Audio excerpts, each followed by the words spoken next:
ცხოვრების ერთგვარი დასკვნითი შემაჯამებელი დღე და მე ბედნიერი ვარ რომ დღეს თქვენ აქ ხედავთ ავტო მაინც მიხდესალბრის მუყვალია და სულ არის რაღაც ესეთი შეუძლებელია ქრომოსომათა რაოდენობა ემთხვეოდეს ქართული ასომთავრული ჩაწერილი ამ რაღაცის მნიშვნელობას. ამდენი დამთხვევა ეს წარმოუდგენელი რამ არის. ფაქტია, რომ არსებობს რაღაც უნივერსალური მატრიცა, იცოდნენ ეს მატრიცა ჩვენმა წინაპრებმა, არ ვიცი, საერთოდ როგორ ვერ გეტყვით, ანგელოზზე შეუნებოდნენ, მესამე თვალი ქონდათ ახალი, როგორც გენებთ ისე, მაგრამ ჩვენ გავართ ფაქტის წინაშე. რომ ეს ასე ამიტომ მნიშვნელოვანი აქ ის არის, რომ ჩვენთვის არა მხოლოდ კი ქართული ასომთავრული რო ხსნის ამას, ეს ძალიან კარგია, მაგრამ ადამიანის დნმ ყველა ერთი და იგივეა, ყველას 46 ქრომოსომა გვაქვს და ეს არის უნივერსალური დნმ-ის ენა.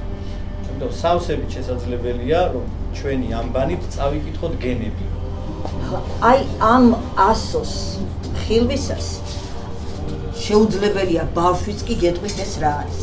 ეს არის მთვარე. მთვარეს არც უწოდებენ ისინი, უწოდებდნენ ალეფს. ალეფ ნიშნავს ხარს. ეს ხარია, სისხარია. იმ მთვარის მეორე სახელია, მაგრამ არ აქვს ამას მნიშვნელობა. ახლა ჩვენი ნახეთ. ეს გახლავთ ანი და ანი არც ერთ ანბანში პირველი ასო სახელდება არ არის ანი. მას საიდან გაჩნდა ეს? იქ ასე არ არის. ერთეული ათეულს მოსდევს, ათეული ასეულს მოსდევს და ასე შემდეგ.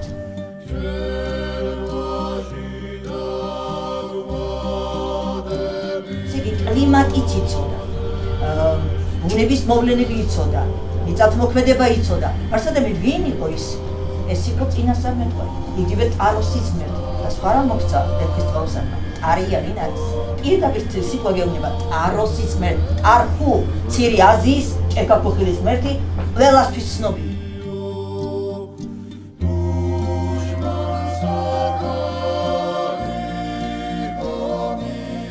ორი მთავარ ანგელოზია გამოსახული და ეს უბრალოდ ამოკაწრული ციფრები იქ არ არის.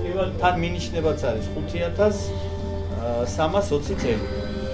რაც არის 5604 წლიდან, ანუ ქართული დასაბამებიდან, რო გამოვაკლოთ, ზუსტად გამოდის 294 წელი, ეს არის 10 ქორონიკონი, 528 წელი.